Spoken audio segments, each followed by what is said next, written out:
Hello there everybody, Saban92 aka Nightmare, and welcome back to Irae Amantes Amentes. How the hell do I summarize last episode? Well, I think the best way that I could probably describe what happened last time was that Wilhelm did not get cockblocked. He finally defeated Albedo, and it was the weirdest team-up I think I've ever seen of Shirou and Wilhelm managing to defeat Schreiber. I don't know how.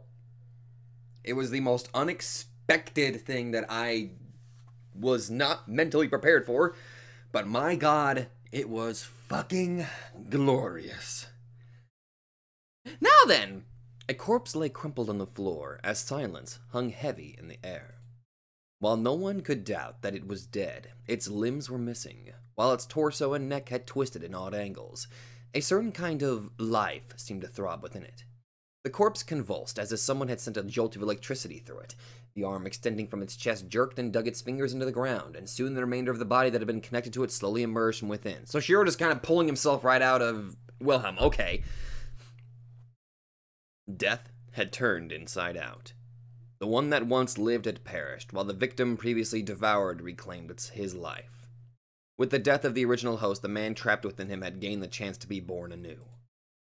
Like the flip of a coin, the master of the arm pressed his hand against the concrete, as if trying to devour all remaining fragments of life that still sizzled inside the corpse.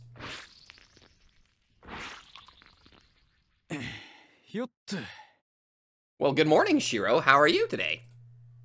Shirou Yusa reformed himself with a laid-back sigh.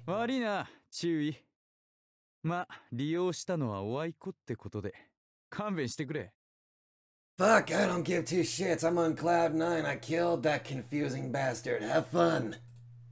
He addressed Wilhelm's hollow shell. This was exactly what Shirou had been aiming for from the start. He placed his bet on the subtle gap that manifested in the time of one's death and his prize, complete revival. It had been all a matter of timing and willpower once he finally managed to stick a part of his body back into the physical world. He channeled reformation from his physical hand to the rest of his body, forcing open a rift in reality, then squeezing through it. A feat of unparalleled difficulty, a complete impossibility for an average man, yet Shirou shrugged it off as nothing particularly noteworthy. For once foreknowledge manifested in his mind, he could no longer perish. That was all he had to explain his case, and events did indeed come to pass exactly the way he had envisioned them. Shirou looked down on Wilhelm's corpse with not a glint of satisfaction in his eyes. He then directed his gaze to the edge of the stage. His augmented hearing made out a subtle shift in the wind, and his sixth sense confirmed it. Something extremely fast was coming his way. The moment he realized that fact, a ferocious gust of wind howled in his face. He made a sigh at the being's presence. He had been conscious of it for a while now, and parted his lips in a thoroughly annoyed fashion.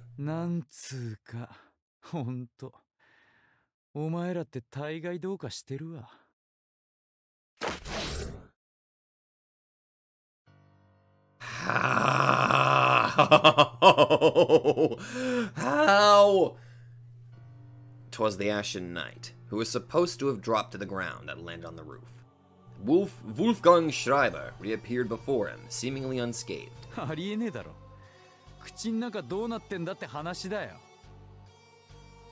The beast made no answer, either not hearing or not acknowledging the words, perhaps both. Only his lone eye twinkled silently in blue, as it remained fixed on one spot. On the remnants of Wilhelm that by now had mostly turned to dust. Even as that eye of his reflected a mingling of joy and sorrow, friendship and love, at the end of the day it still lit up with a conflagration of unchained madness. Fighting each other to the death was the ultimate expression of affection for the Einrjar. His fuel had not expired, even after he had his head, now regenerated as if nothing had happened, utterly decimated by the unexpected direct hit. There was no way of beating this thing. He's been out of this world. Shirou could tell he stood little chance regardless if the bastard was worn out or not. The Ashen Knight's gaze drifted to Shirou, the whirlpool of unfettered madness within it questioning his existence.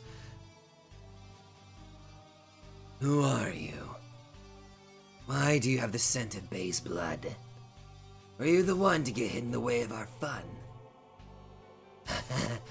You're desecrating our valor, aren't you? Do you wish to die? The tremendous killing intent froze the tower into a giant pillar of ice, descending upon Shirou with an almost agonizing chill. The critter's nose could probably discern the faint trace of blood that lingered about the young man due to the nature of the netherworld he had been reborn from. Shirou grimaced with almost palpable weariness.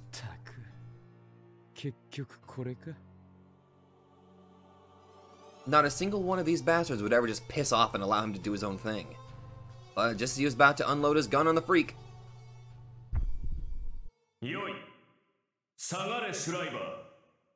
Huh?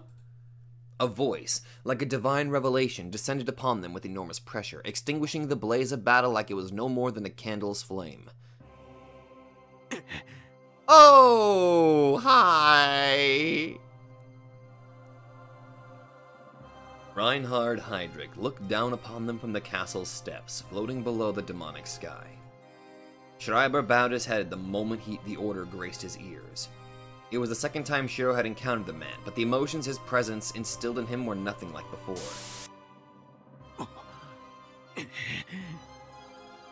That time, he merely thought of him as an aberration in human form, but now the more he looked at him, the stronger that indescribable sensation would squeeze his soul. His hair, eyes, height, and race. They had nothing in common, and yet the feeling that had been ravaging his brain for the last few moments was without a doubt.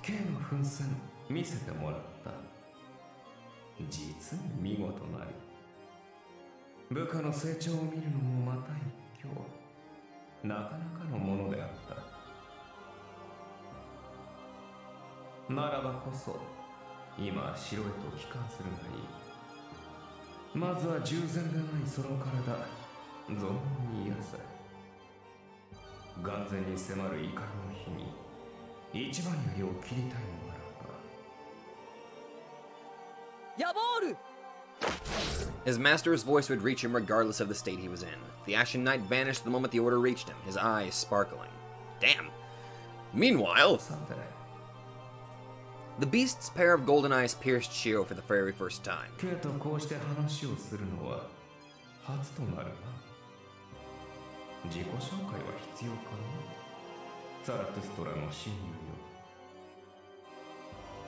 The moment their gazes crossed, Shirou felt as if that repulsive, disembodied voice had breathed at his ears again. Fuck off. No way. Ridiculous. There's no way he was looking at a mirror.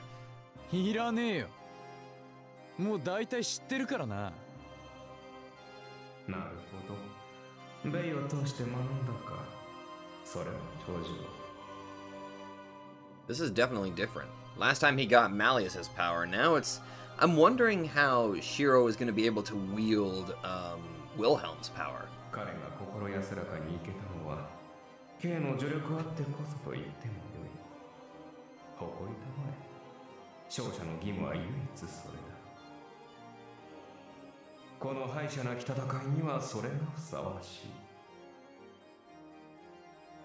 Wilhelm attained fulfillment through sacrificing his life.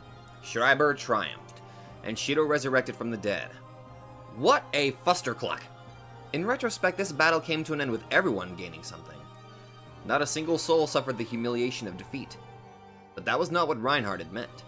And Shirou knew. He had never seen it, but the light dancing in his eyes.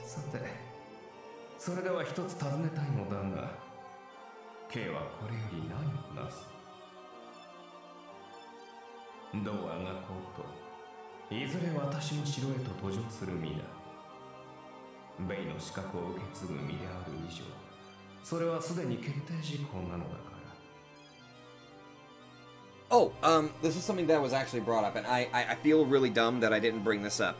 It was a bit of a clarification concerning, well, whenever I got to see the inside of, you know, Wilhelm's world and seeing, Helga? This is a bit of a clarification. That wasn't actually, you know, it's not his real mother. I mean, I think it was, let's see. I don't think this counts as a... Yeah, that wasn't actually his mother. It's just the form that his Irae took. So, that actually fixes things a little bit. It was just, that was actually just his Irae, but it was just in the form of his mother. Okay. Thank you, and thank you for that. I was actually very confused. One day, you would end up in here. His words were simple and to the point. Shirou could easily conclude that the man was indeed speaking the truth. So what was he to do? What did he want to do? He came back to life for but one reason. The beast's golden gaze appeared to have seen right through him. Shirou's inexplicable urge grew ever stronger as he observed the devil scrutinizing his soul. What he saw in Shirou appeared to have filled the man of gold with gleeful expectation. Someone, somewhere, uttered the words. Transferred, as if through an electrode.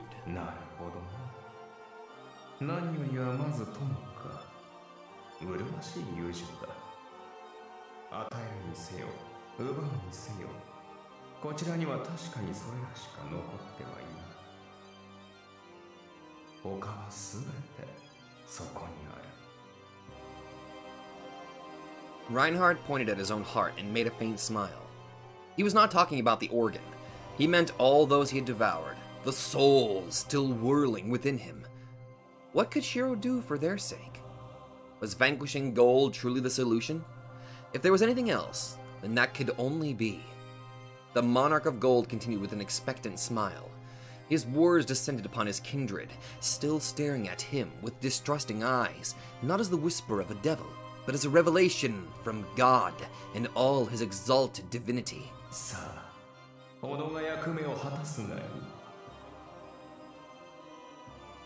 A matter into which he ought to channel all his strength, for such was the fate prepared for him. If he was born for that purpose, his role would be to fulfill it. And so the words of the man who seemed his spitting image rode the wind, filling the whole world. A duty imparted upon him with his birth. In Shirou's mind, nothing else was so sweet, yet so vexatious at the same time.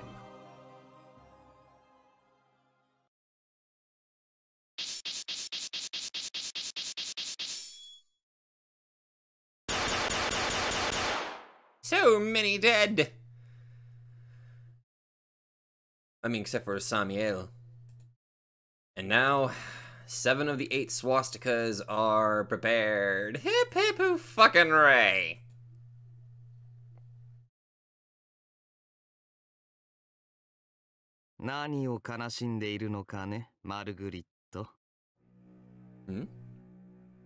A sand-covered beach showered by the orange of twilight. A golden sea as far the eye could see. And in that world where the horizon stretched far and wide, a shade addressed the kneeling girl in a monotone voice. He looked upon her tear-soaked eyes with a gaze of affection, heaving a faint sigh, faint as a mirage.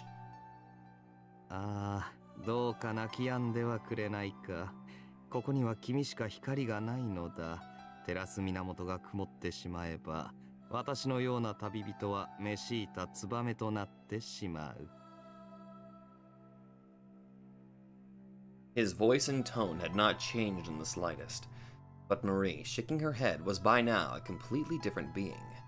She would neither lend an ear to the shade's honeyed whispers, nor repeat his words like a parrot. Those were merely gestures born from her lack of individual judgment. Not a hint of her prior incertitude remained now as she turned her back on the words of a man who used to be the only one in her life. To be her sole acquaintance, her only partner in conversation, the very premise that connected her to Karl Kraft had crumbled to dust. The countless others she met through Ren Fuji.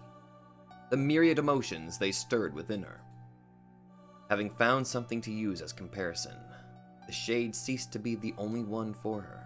In her eyes, he was no longer peerless and irreplaceable. She would not return to being a puppet, blindly believing his every word.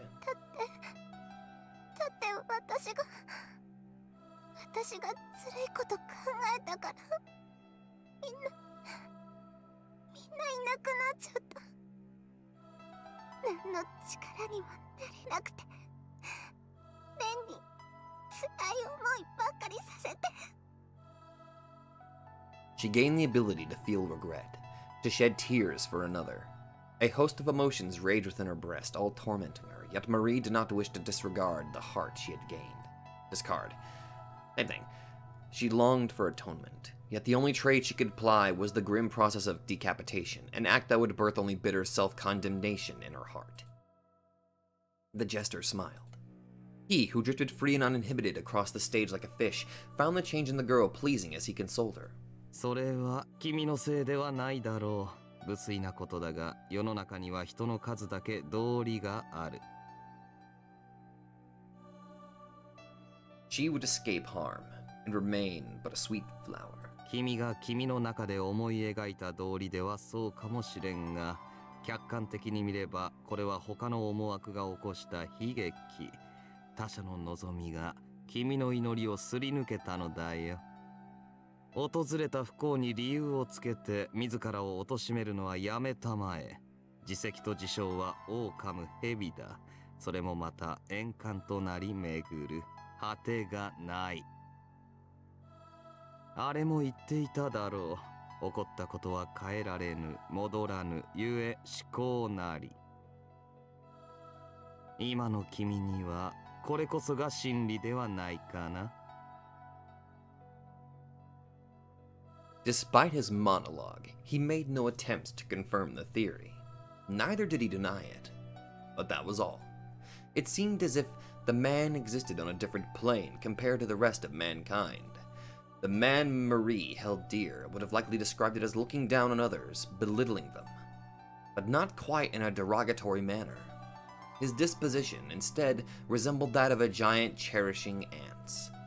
That expression seemed right on the mark. And Marie, feeling like she had been made fun of, began to experience a welling of silent anger within her heart. For the common sense she had attained told her that this behavior could only belong to a complete buffoon. She could not help giving him a stern look. おやおや、これはいけないな。そのような顔をされたら、やばい私は息が詰まってしまいそうだ。別段、私はあれを愚かと言っているのではない。何よりかつては私自身がそう思ってしまったことだからね。言葉を借りて少々気恥ずかしくなったのだ。許されよ。それどころか、むしろ私は感謝しているのだよ、マルグリット。君は実にあれより多くを学び取り、変わろうとしている。いや。She had been turning honest. The man allowed that truth, unseen and unnoticed by the girl, to dance upon the tip of his tongue, savoring it for a moment or two before unleashing it upon the world. The gesture filled her with a sense of foulness. It felt almost like a snake twirled its tongue at her. She shook her head, her blonde locks dancing in the air, and raised her hand as if to strike. She ultimately stopped herself, realizing how terrible an action that would have been. Not the physical force of it, but the result. She drew away from the man who was, by all intents and purposes, her first friend, unable to trust him any longer. Marie realized what she was about to do was terrible, no more than an attempt to vent her anger. Strength left her hand, and she once again placed it upon her chest. Not because her touch would have killed the man. Marie stopped herself because she felt she would have been betraying him and his beliefs had she continued with the act.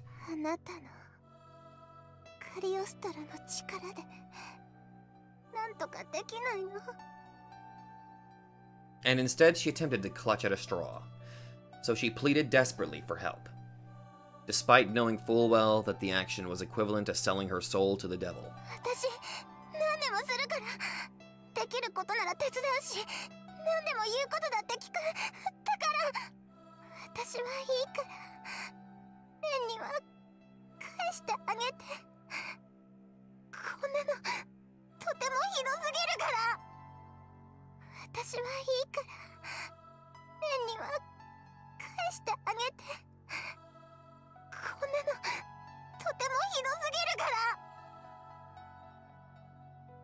She was ready to give up her entire being in exchange.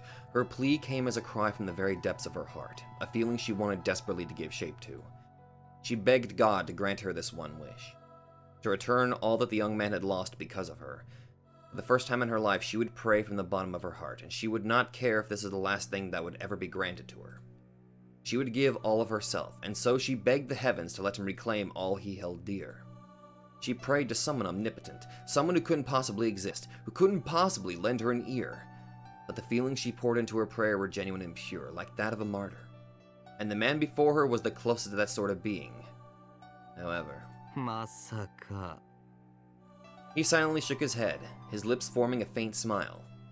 It was a gentle yet definite expression of rejection. これはまた随分と買いかぶられたものだ。君の中でそれほど私は万能の権下となり果てていたとは。God damn it, trash bag coon. 勘違いだよ、マルグリット。祈る先を間違えている。今君の見つめている先には幻のみだ。蜃気楼にひざまずいても意味はない。帰らぬ恋などやめたまえ。Mercurius lit his finger to emphasize his teetering translucence. この身は所詮道家にして領衆、万能などとはかけ離れている。どれほど崇め願われようとも流れ星にはなれまいよ。たださすらう浮き木でしかない。それとも差し詰め引きずられ擦り切れた麻袋かな。そこが抜けるのさえ近いのだ。その言葉は光栄であるが、君を背負ってはいけそうもないよ。So what you're saying is your clothes are indeed made of hemp. Maybe we should legalize it. 所詮歌方の夢、その飛沫、大した力もなく、ただ事態を眺めて薄笑うだけの影。胡蝶なのだ。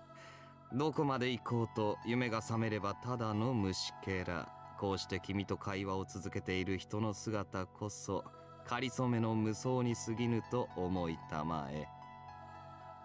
Is it just me, or is it whenever it's specifically Mercurius and Reinhard speaking, it's like all of their dialogue is strictly poetry.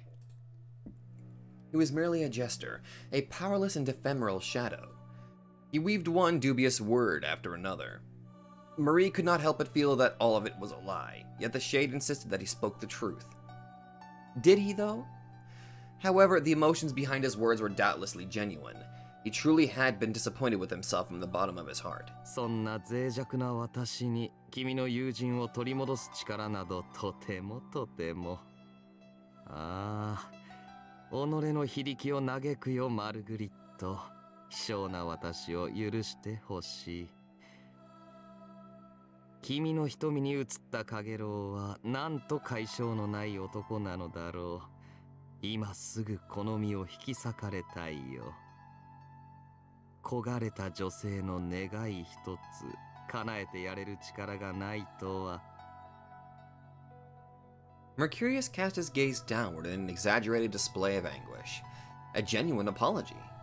The shade scorned himself for his lack of power, and yet a certain hint of mirth still colored his tone. それに何でもなどと軽々しく言ってはならないよ。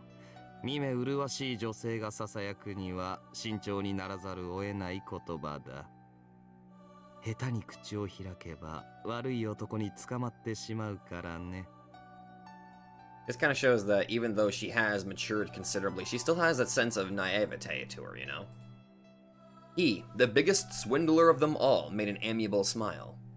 How could he even utter that with a straight face?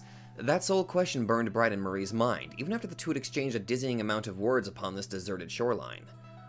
He had planned everything, setting it all into motion. Who was he trying to fool with that mock display of innocence?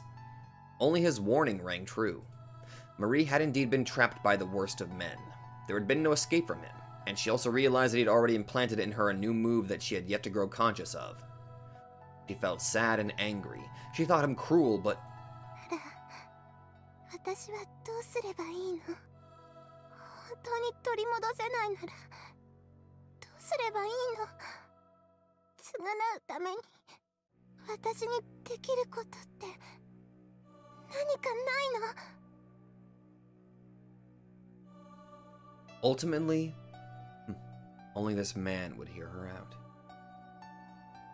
He had trimmed her world so it contained but single choices, and so enduring the bitterness welling in her heart, Marie faced the man who had been so adept at planting the seeds of agitation within men. あるとも、私などではできぬ真実、君にしかできぬことが。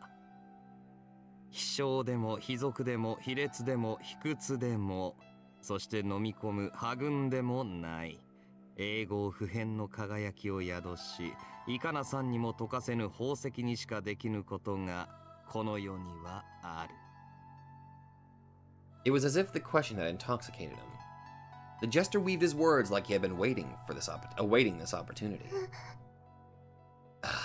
Merely looking at him filled her with repulsion, an experience shared by all who had laid eyes upon Mercurius. In that moment, a feeling of aversion had undeniably sprouted in her heart, although she had not yet been conscious of the fact. 私なんかに何ができるの？カリオストラ、蓮にしてあげられることなんて力になる以外ないよ。私のことなんてもういいから、蓮の喜ぶことをしてあげたくて。いいや、あれのしたいことではない。的がずれているよ。そうではない。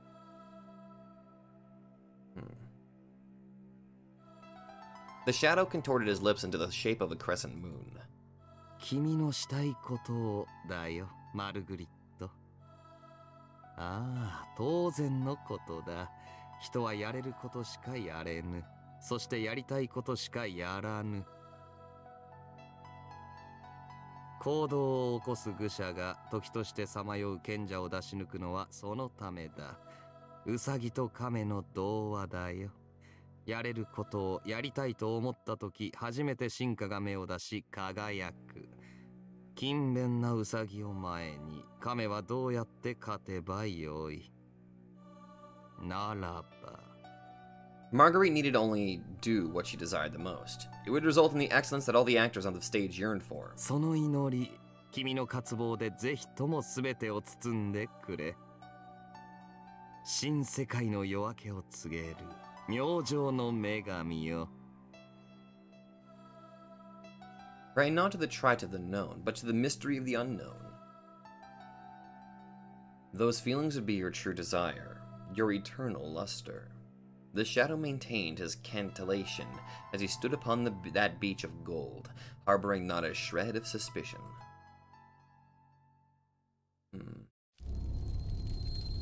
Chapter 12.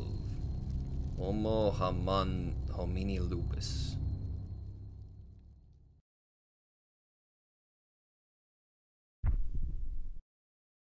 Wait a minute. What means like Homo sapien? Lupus? I think that's supposed to refer to wolf. Translation! Help! A sudden throb ravaged my body with no prior warning. All my nerves became numb. I had felt the sensation as if having a light jolt of electricity run through my veins, many times before. Another swastika had just opened. The seventh one. I could feel the transmutation of gold draw yet another step closer to its conclusion. It's probably the tower. I glared in the direction of the pressure with stern eyes. With that, we only had one swastika left. There was no turning back now. The malice I felt from the sky increased in intensity yet again, making me feel like the bastards could bring down the whole sky if they wanted. At the same time, the phenomena filled me with questions. There was nothing left to sacrifice in this ghost town, which meant that in order to open it, they had to kill one of their own. Did someone decide to go their own way after all this? Or did they sacrifice one of their own on a complete whim? Whatever the case, I had a hard time grasping the full situation. The way events unfolded appeared to completely ignore me and Timuro. Everything seemed to be going frightfully according to those bastards' plans. Could I chalk that up to my anxiety? Still, I felt there was more to this whole mess than met the eye.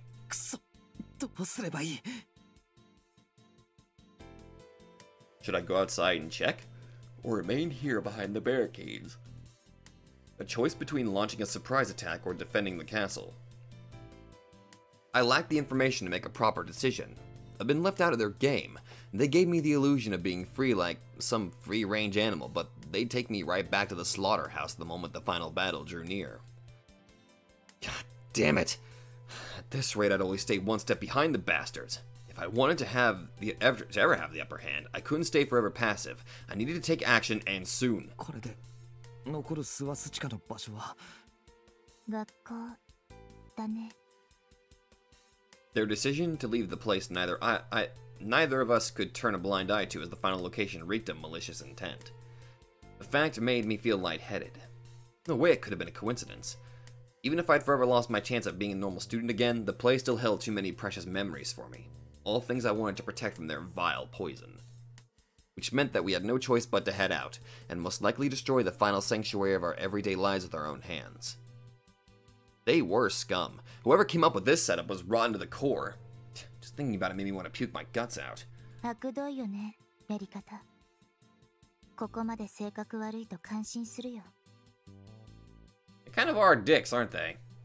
行くしかないし、やるしかない。選択肢はあるように見せかけて、結局最後は望み通り。ほんと、最低。先輩。Muro spat out her contempt, giving the empty air in front of her a vicious glare. Her face seemed slightly contorted in pain, probably the result of the swastika's opening. I instinctively reached out towards her, but ultimately stopped myself short. 先輩、いけるな。I confirmed her condition with words instead. She made a slight nod in response, and I gave up on trying to carry on with the conversation any further. Our minds were made. We had talked everything out, and decided what needed to be done. And so this was hardly the time to extend her a helping hand, considering the threat we were about to face. Reinhard for me, Isak for her. We had to subdue them both no matter what. The difficulty of the feat was probably on the same level as catching a cloud with one's bare hands. I imagined even a hero from fairy tale would flee with his tail between his legs at the very thought of it. But we decided to fight. We allowed Valhalla's emanation to come to pass, and defeating those two was the very least we had to do in order to achieve that. You could say we had no choice in the matter. 大丈夫だよ、藤井君。いろいろ言いたいことはあるだろうけど、私を信じて。そうとしか言えないのが、ちょっと歯がゆいけど。わかってる。先輩を置いていこうとはしない。俺一人じゃ空回るのがオチみたいだし。And I didn't want to let her out of my sight ever again. うん。それに、大変なのは君の方。もう一度あの城に行くためには、まだ一つ残ってる。ああ。We had to open the 8th swastika. If we wanted to storm their castle, there was no way around that. It had already been manifested enough to be visible to the naked eye, but it still existed on a dimension slightly off kilter from our own. We couldn't enter it by ourselves. It was like a mirage that actually existed. It was definitely there, but there was no way for us to touch it. It had yet to fully emerge into the real world, which meant there were no convenient ladders leading to its entrance. Just yet. A rift still separated our world from their hell. 'Twas neither close enough to connect the two, not far enough to let them drift apart. That was why the castle had yet to emanate, and instead lingered above the world like a menacing wraith. In short, we had no way of entering it unless Reinhard invited us inside. Neither me nor Himuro could just sprout wings and fly to the damn place anyway. It was ridiculously obvious and a simple barrier, but it certainly did its job in terms of effectively shutting us out from the final battle. As such, we only had one option at our disposal. あと一人。俺は誰かを倒さないといけない。We needed to open the 8th swastika ourselves, then defeat Reinhard before he had the time to emanate his monstrosity. What we needed was a miracle just to clear the minimal conditions of victory.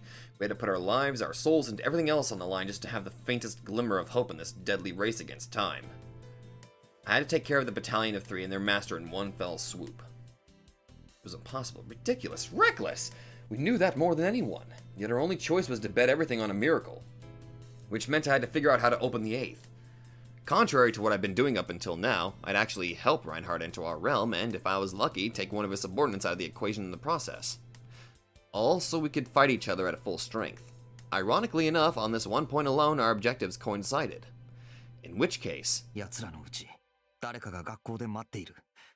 おそらくはもうすでに。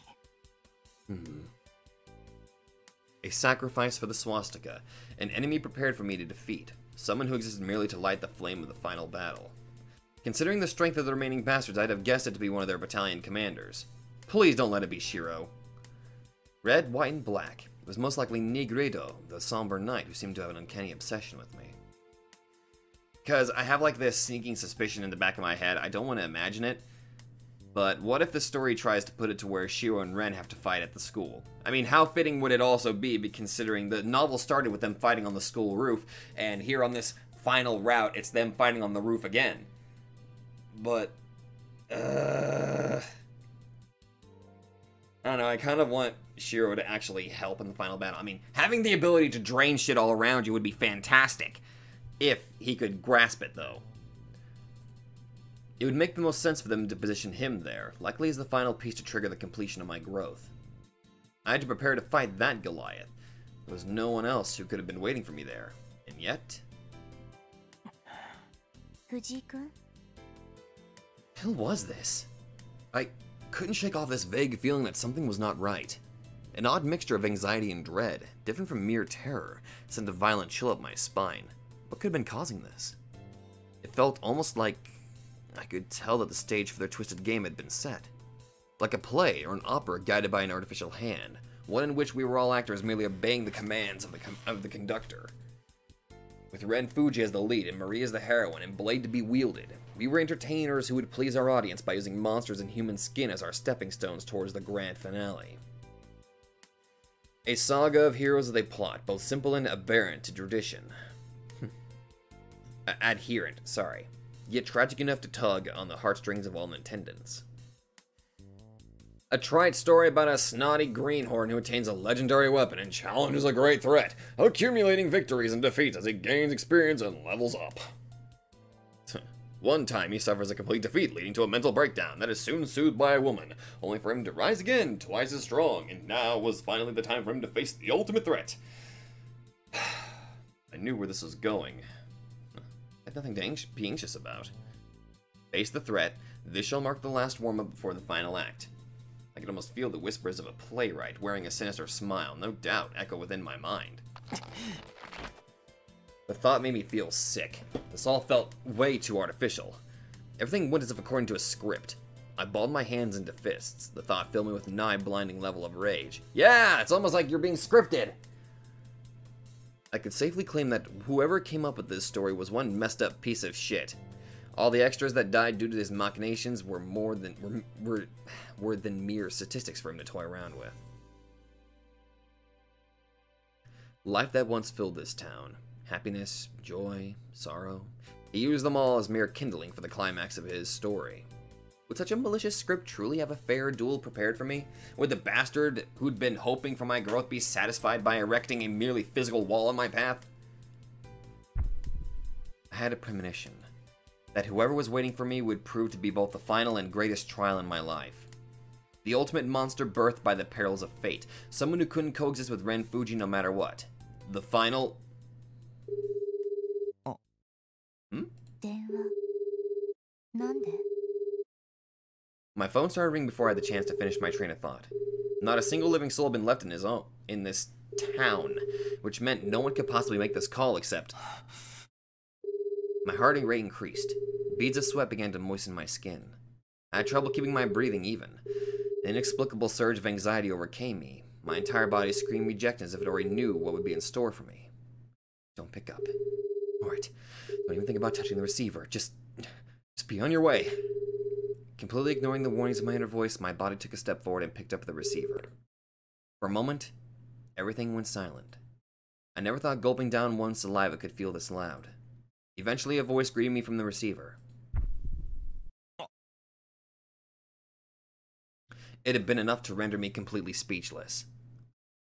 Shirou. I felt like I could hear the playwright chuckle in the distance. In that moment, I temporarily forgot all about my resolve. All I could do was absentmindedly murmur the name of someone I thought I'd lost.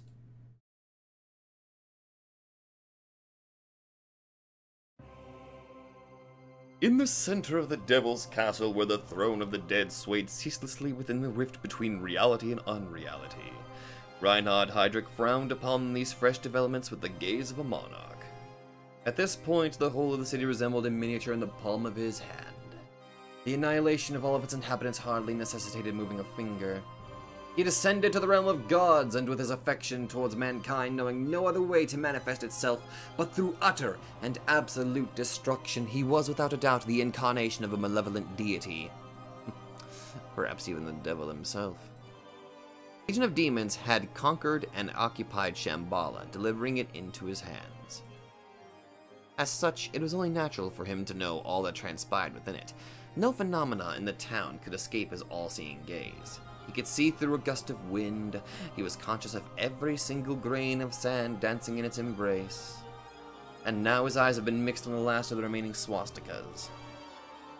A final play, soon to be performed by 2 men and a young maiden. How would the curtains open, and what would have changed by the time they closed?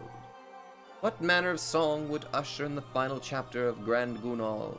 The radiant gold gazed down upon the world with grace, his eyes replete with anticipation. さあ、どう出る？どう動く？それでよいのか？カールの遊びは容赦がないぞ。思考が凝る分、整列だ。活路を開こうとするのも結構だが、かける価値があるかどうかさえ怪しいもの。舞台を始めるのさえ一苦労よ。すべてが暴利だ。基準が端から桁を割っている。勝とうと負けようとむしられる。The result meant little. Whatever the development, the scales that might have decided the outcome had already vanished. An inappropriately high toll would be exacted from the boy regardless. From the dawn of time, that had always been how swindlers operated. Silver-tongued manipulators who would drive you into a corner, leaving no other option but to seal the contract. And once the storm had subsided, you'd be left with a tremendous bill. Business as usual. They would casually deflect the blame, eventually vanishing like mist in the arid air. He had always been like that. ゆえ、参考にさせてもらうとしよう。He would wait for the upcoming stage with an eager heart. For it had been the sole affair that connected him with his dear, though still nowhere to be seen, friend. あ、それと、Kはどう思う、イザーク。胸に感じるものは？ He addressed the cog that spun his heart, the boy who had functioned as the colonel of the castle.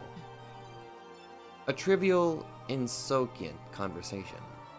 Yet something in Isak stirred ever so slightly. He knew not the reason. However, during the past half-century, ever since erecting that netherworld of the dead, had the gold ever addressed him directly?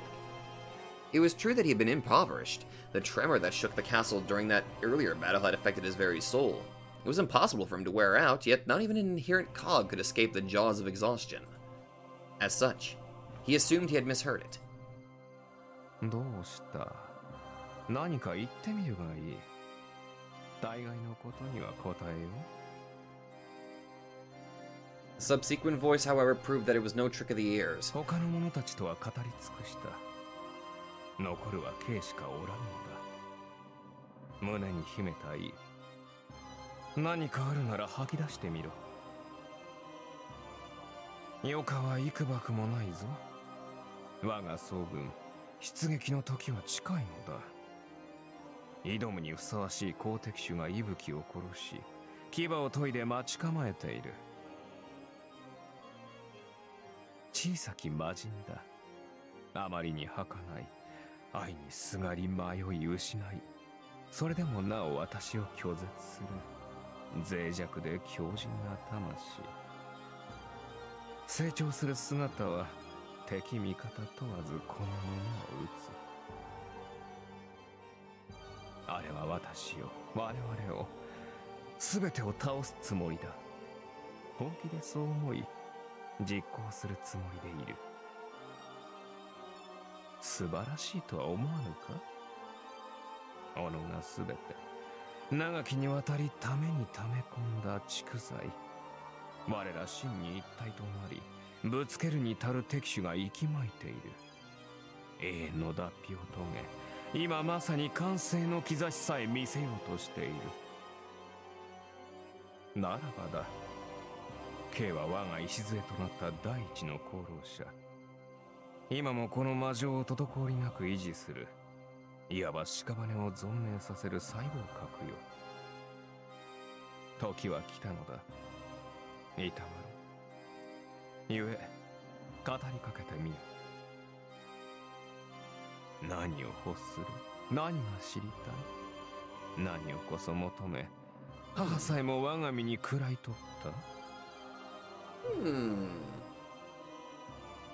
He's actually carrying a conversation, kind of, with Isak. このゆりかごで一体何を待ち望んでいるのだ？生産杯の進言だ。中心の願いならば引き届けてやらねばなるまい。 Oh, that's right. Tarifa did impart Reinhardt to do this, so I wonder how this is going to affect Isak then. I mean, this might actually have an adverse effect on Isak if that's the case. He wished to know the entirety of his army before the final battle, and for that he even addressed his dormant heart. For it was the sole wish of the Grand Champion that braved the perils of Valhalla and reached his throne. Isak found himself puzzled, unable to understand his own self. He had devoured all without distinction for eons. Amidst all the emotions he had consumed, a mother's love enjoyed no elevation. It made no difference. But for what purpose had he done all this? For whose sake? He failed to find an answer to that question. An inexplicable instinct took over him for a moment.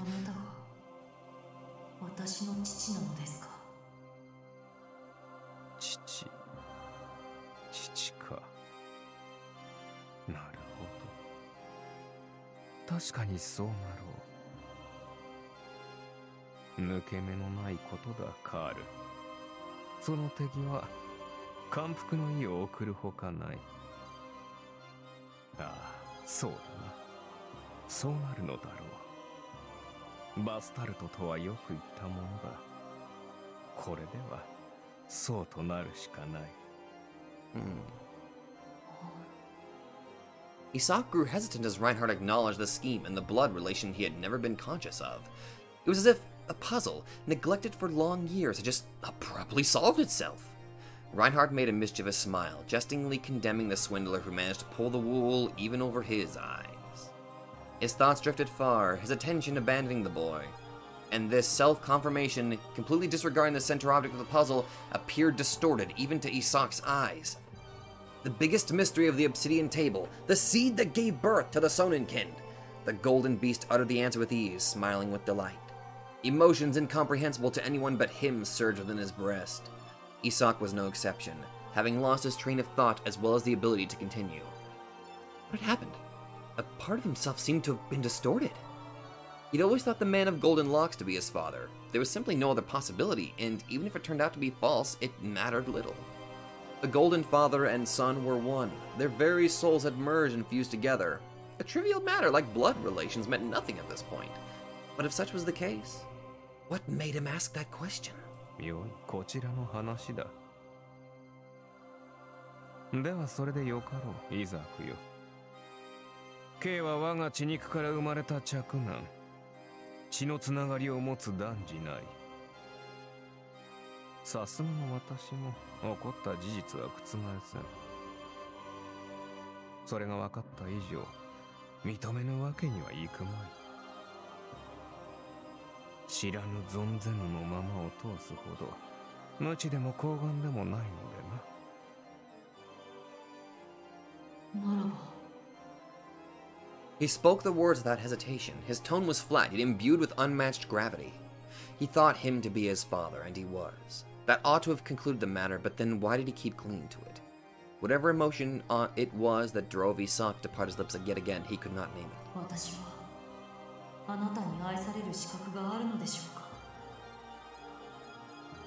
An incomprehensible question. Gold loved all and everything, and so did he. What did worth matter in love? What did it mean to be loved? What in the world was happening to him?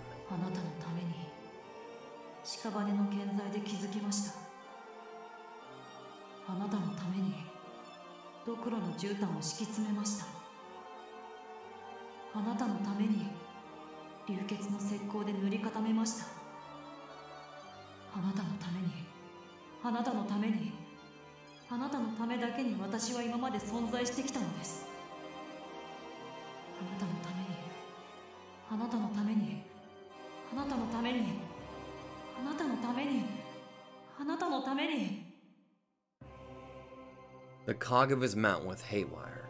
It no longer even made sense. The wound that Teresia carved in him might have been to blame. It was that wound speaking. あなたは私を息子として愛してくれていますか、父様。 He wished to be a good son. He wanted to be praised, to be viewed with pride by his kingly father. That was all he craved. 資格とはまたいなことを言う。論点がずれておるな、イザーク。K は勘違いをしている。 He answered the boy's appeal in a serene tone. 愛するということに資格など必要なかろう。 He answered his child with grand yet helplessly warped benevolence. 資格はいらない。しかり、思い出しても見よ、イザーク。私が K を愛さぬといったことなど一度でもあったか？ The beast spoke sense. He knew that better than anyone. 思い当たるまい。なぜなら、私は一度も否定したものなどないのだか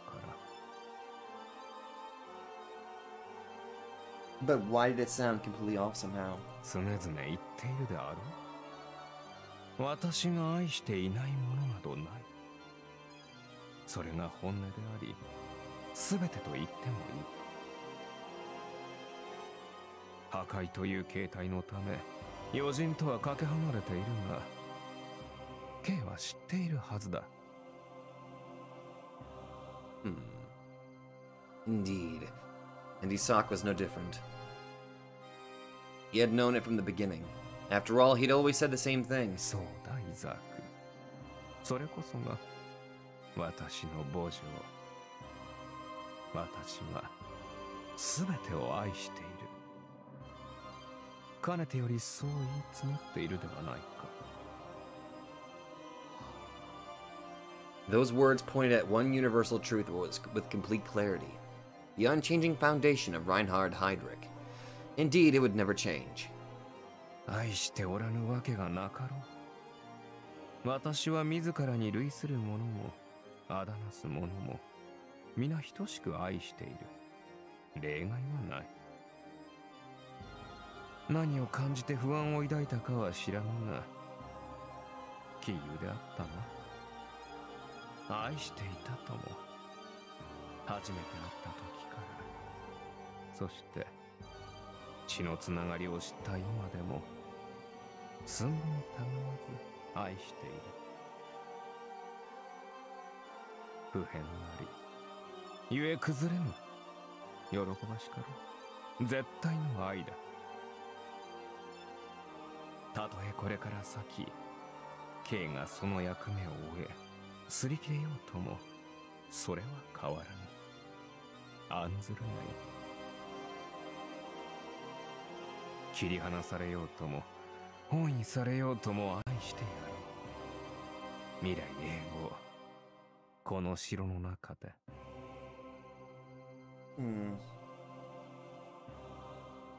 As such, there is nothing to fear. Your labors have been rewarded. His tone was majestic and imperious beyond measure. 祝福を送ろう、イザーク。最初から K は愛されていたのだ。これからもより一層、その大任に従事するがいい。いかになろうとも報われるのだ。これ以上の安心はあるまい。He showered his deep affection upon all and everything in the world with the dignity of a monarch. That's not the love I wanted, father! At the same time, unbeknownst to all, a fissure ran across the core of the devil's castle. He could not understand. He simply could not. What was this? What in the world was this? Why did his wounds deepen? Teresia's attack had been no fiercer than a toddler's bite, and yet it appeared to have penetrated him to the very bone. The creed of eternally loving all and everything, regardless of circumstances and conditions. In other words, he was no different from all the corpses they had molded into the castle's walls. They're not special. Almost as if he was a sheep or donkey kept in a farm. One of countless others. He was but a grain of sand within the desert he cherished. No matter how much he struggled or what he did, he would never amount to more than a single grain.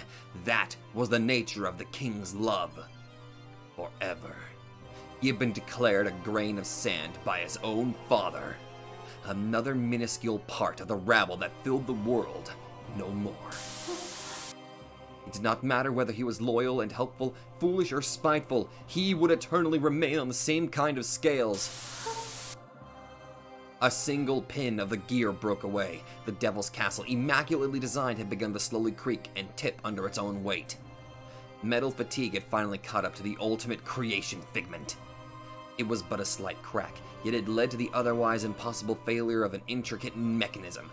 Fucking good job on you, Trifa. Holy shit, dude. No one noticed the subtle peristalsis that ran across the castle. Even Isak failed to take notice of his own deterioration, and so the phenomena vanished as swiftly as it appeared. He concealed his wound. The out-of-tune creaks merged with the hushed tumult of the castle, making them impossible to discern. My eyes. しかし愛ではなく、友情を感じた者は一人いたな。But there is one being towards whom I felt friendship rather than love. And that was why. That casually uttered phrase, directed at no one in particular, found its way directly into his heart. It echoed with an almost eerie nonchalance. ケイもそろそろ舞台に上がってみるといい。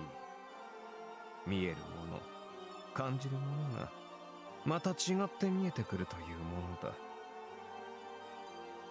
遊戯を結んだのならば、友の弦くらい耳を傾けてみるといい。今の私は少し基地の破り方が見えてきたのだ。ぜひとも剣に聞かせてみたい。You know, I'm only just now kind of realizing how insane Trifa's plan and how much it hinged on stuff. It hinged on freaking Lisa and the love of a mother. It also hinged on the love that freaking Himuro felt. Those two factors had to have had an effect on Isak for Trifa's magnificent plan to cause the castle to somewhat deteriorate work. Trifa, you magnificent bastard! His words rang with staggering purity, to the point of naivete, and were directed at one specific being. A trifling taunt, a mischievous yet amicable challenge. An emotion unlike love, yet nonetheless unique, danced within Reinhard Heydrich's chest.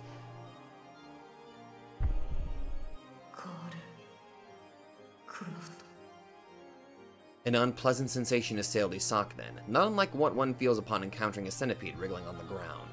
Oddly specific, but I get it. His whisper might have only reached his own ears, but it was enough to ignite a fierce emotion in him.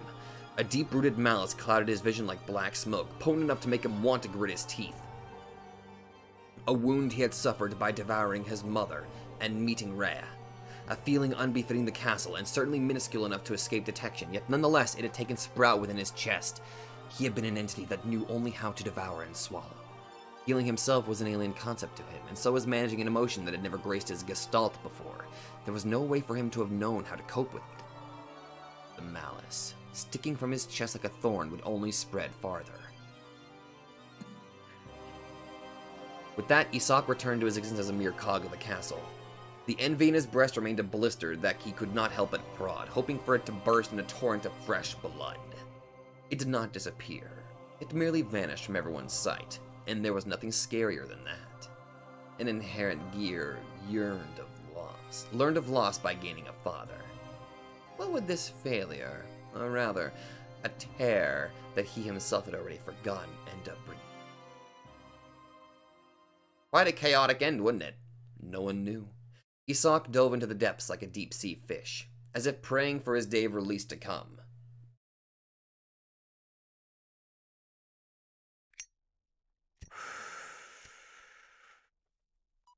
Prepare to get cliffhangered.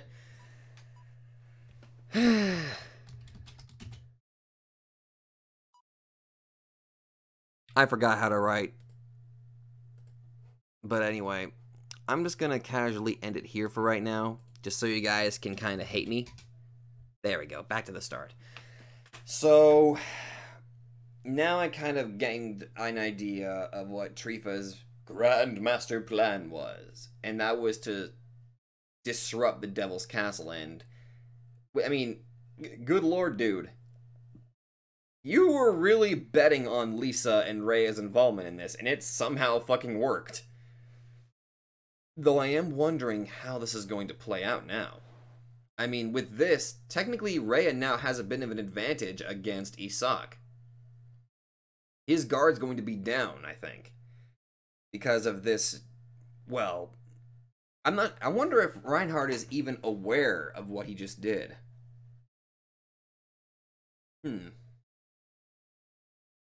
This does have me curious, and I hate to end it on a bit of a cliffhanger, so I'm guessing next episode is going to be an interesting moment between Ren and Shirou. Gonna be fun. But anyway, if you all like this, be sure to let me know. Good lord, Valeria Trifa, you're a fucking genius. Thank you all very much for watching, and I will definitely see you guys in the next feckin' video.